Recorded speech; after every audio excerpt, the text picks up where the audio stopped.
સમગ્ર ગુજરાતની જનતા આજે ભારતીય જનતા પાર્ટીના શાસનથી ત્રસ્ત છે. લોકો તમામ રીતે હેરાન પરેશાન છે, પણ લોકોની કોઈ ફરિયાદ સાંભળતું નથી, લોકોનો કોઈ અવાજ સંભળાતો નથી અને દરેક જગ્યાએ ડર અને ભયનો માહોલ ઉભો કરીને લોકોને ડરાવા દબાવવામાં આવે છે.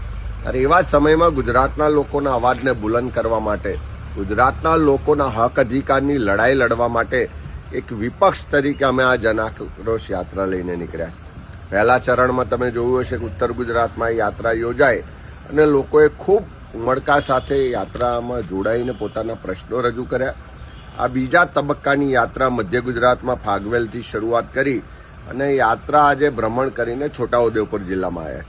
થોડા સમય પહેલા પણ અમે જન આક્રોશ સભામાં કવાંટ ખાતે આવ્યા હતા, ત્યારે પણ લોકોએ ખૂબ રજૂઆત કરી હતી અને ગઈકાલે આખા દિવસ દરમિયાન સંખેડા હોય, નસવાડી હોય કે અહીંયા આગળ કવાંટ સુધીના આખા રૂટમાં લોકો વારંવાર રજૂઆત કરવા આવ્યા છે કે દારૂની બદીને કારણે યુવાધન બરબાદ થઈ રહ્યું છે, સ્થાનિક યુવાનોને રોજગાર નથી મળતો, ખેડૂતોને જે કમોસમી વરસાદને કારણે કપાસમાં અને બીજા પાકોમાં નુકસાન થયું, હજુ એનું પૂરતું વળતર નથી મળતું, ખેડૂતોને કપાસનું જે ઓનલાઈન રજીસ્ટ્રેશન કરાવવું હોય એમએસપીના ભાવે વેચવા માટે તો એમાં પણ અનેક તકલીફો પડે છે.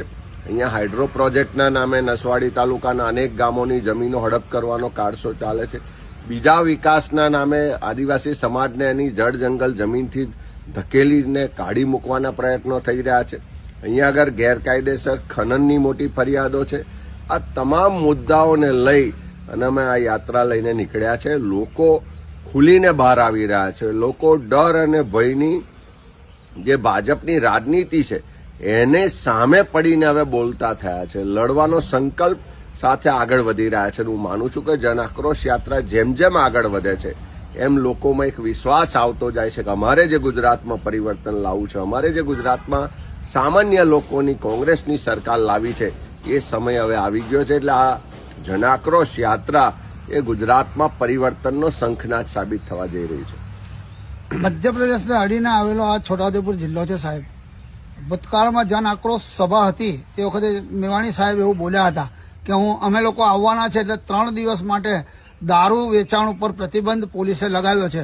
હાલમાં પણ તમે આવ્યા છે તો આજે પણ ગઈકાલથી કવાંટ તાલુકામાં દારૂના અડ્ડાઓ બંધ થયા છે એવું અમને જાણવા મળ્યું છે. તે બાબતે શું કહેવું છે? જેમ જેમ યાત્રા આગળ વધે છે આખા ગુજરાતમાં ખાસ કરીને મહિલાઓ કે દારૂબંધીના કાયદાનો કડક અમલ કરાવો, આ ડ્રગ્સને કારણે યુવાધન બરબાદ થાય છે એમાંથી બચાવો, દારૂ ને ડ્રગ્સ ને નશાનો સંપૂર્ણ ખાત્મો કરો, એ અવાજ ઉઠી રહ્યો છે.